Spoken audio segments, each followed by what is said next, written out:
My journey into motherhood hasn't been a smooth transition, and it's not because I didn't know what I was getting myself into.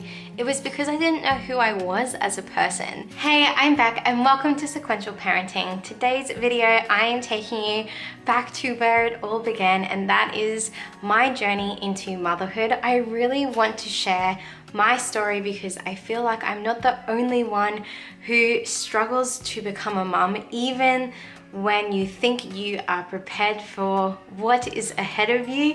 It was definitely an eye-opener for me, and I'm wanting to put my story out there because I just want to encourage other moms that it's okay if it's hard, it's okay if it's a season that isn't the most enjoyable. Even when you are looking around and it seems like most moms have it together, there's a lot that goes behind the curtain that we don't always see. And today I'm sharing with you guys what's happening behind my curtain and what I have been going through on my journey into motherhood, especially being a first-time mom all the way through to having 3 tiny humans.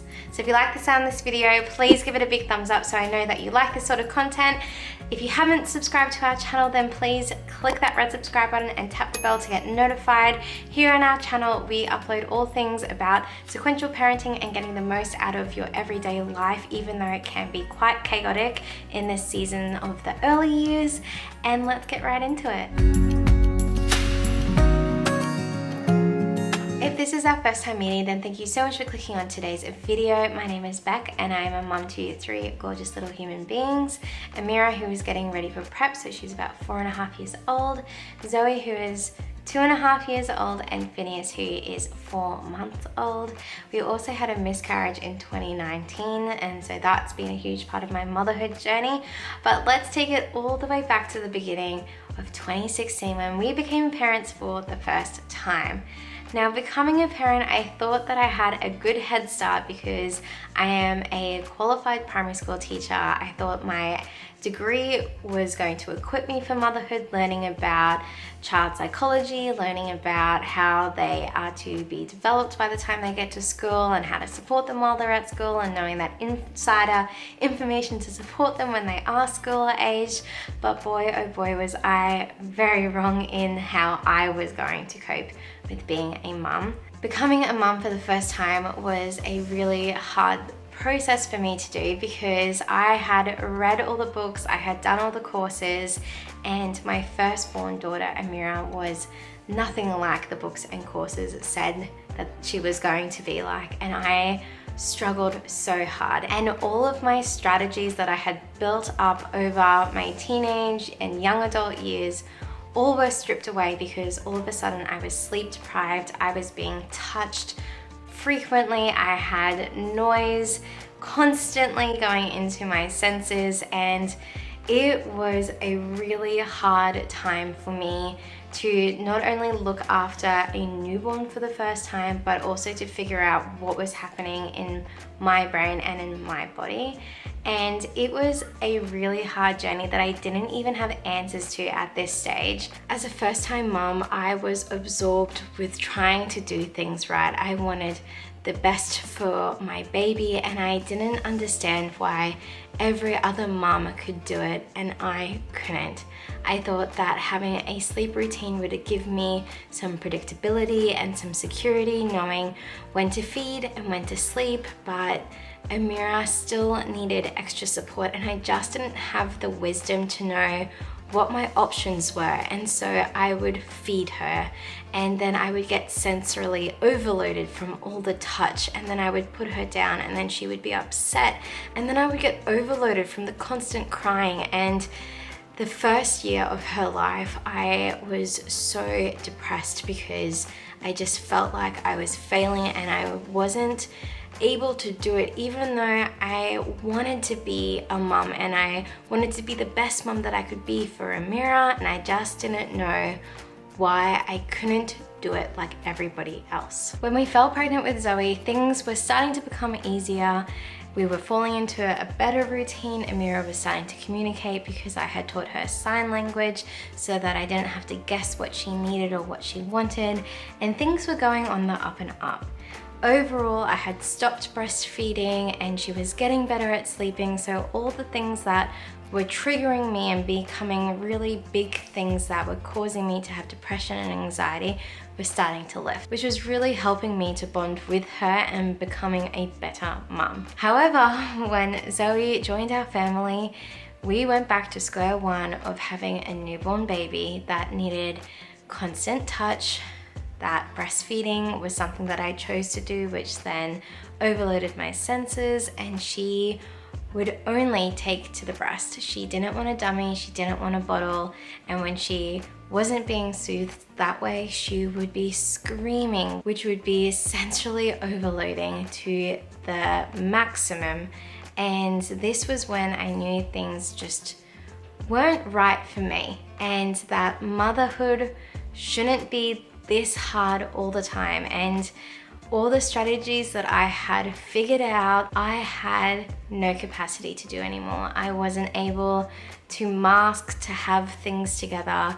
I wasn't able to socialize. I couldn't give eye contact. I was really struggling and knew that it was at this moment that I needed to get help. Seeking help was the best thing that I ever did, because I had already known that I had depression and anxiety, and that was only the tip of the iceberg for me. There was a deeper reason why I was getting anxious and a deeper reason why I was becoming depressed. All my life, I knew that I was different. I had quirks. I felt like I didn't fit in. I would observe and react the way that I saw others doing it. I tried to mimic others' behavior so that I could fit in. So I just embraced being me and being different, and even though sometimes it made me feel isolated and lonely, I just went with it because I figured I was created for a reason and there was no one like me, and so that was the path that I chose to go down. However, being a mum stripped all those strategies that I had learnt and all those mechanisms that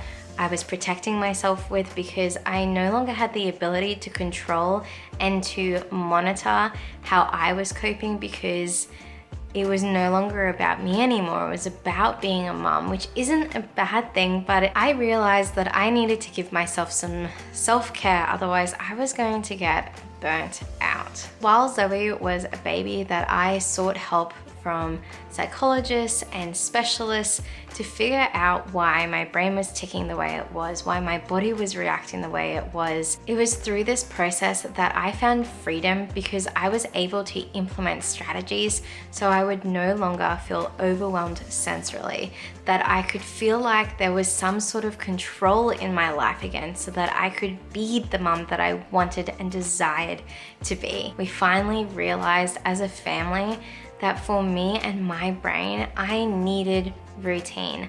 I needed structure, I needed goals, and that is the type of person I am. That is the type of mum I am. So becoming a mum for the third time and entering the newborn process for a third time hasn't been as bad. I don't know whether Phineas is just an easier baby compared to the girls, or whether it's the knowledge that I have acquired through my two previous children that has put me in good stead, and knowing what I need is also equipping me to get through this stage without having any burnouts, without getting depressed, and to be able to control my anxiety when things change around me. My journey into motherhood hasn't been a smooth transition, and it's not because I didn't know what I was getting myself into. It was because I didn't know who I was as a person, and becoming a mum has been the best thing that's happened to me, not only because of the children that are in our family and make up our family, but the realization of who I have been created to be, and the gifts and talents that come along with the way that my brain processes and sees life. Sometimes it can honestly be debilitating. When I am triggered or when I'm having a meltdown, I wish that I didn't function the way that I did and that I could be normal. But the thing is, what is normal? We all have been fearfully and wonderfully made. And just like I look at my kids and see that they are so different, yet they've come from the same set of parents, why would I expect to be the same as somebody else when I'm not even related to them. And here on my channel, I will be celebrating the diversity that comes with the way that I think and see the world. And I will be sharing the tips and tricks on how I am coping with being a mom to multi-ages in the early years. There's a reason why I say at the end of every video that this parenting gig doesn't come with a rule book, we only have each other. And that's because as a first-time mom, I wanted to just have the answer to all my why questions. I wanted to feel like I wasn't failing. And now as a third-time mom, I feel like the experiences that I have had to go through with each child has helped me to have a better understanding on me as a mom and my parenting style, and that is what I want to share here on my channel. I also want to share the tips and tricks that I have learned through being a primary school teacher and how I use my knowledge that I learned through my course and my experience as a teacher into my parenting style, and how that helps me to support and encourage good behaviors and for my kids to reach goals and to not just accept that something is the way that it is. As parents, our job is to parent, and I feel like the strategies that we implement here in the Rashidi household have helped our kids to become the little people that we desire them to be, of being independent, about being respectful and loving and caring. But I'm also going to share the organizational tips that I've had to implement to help with my anxiety. And I hope that each video honestly does help at least one person out, because parenting is such a hard gig. It really is challenging. We don't know what we're doing. There is no rule book. And I really hope that you will connect with me in the comment section of every video. I love to get to know you and your story and how you do things in your home. So if this all sounds really interesting to you, then please give this video a big thumbs up. It really does support my channel and helps me to know that this is something that you want to know more about. If you haven't hit that red subscribe button, then tap the bell down here so you get notified when we upload next, because this parenting gig doesn't come with a rule book. We only have each other. And I'll see you in my next video.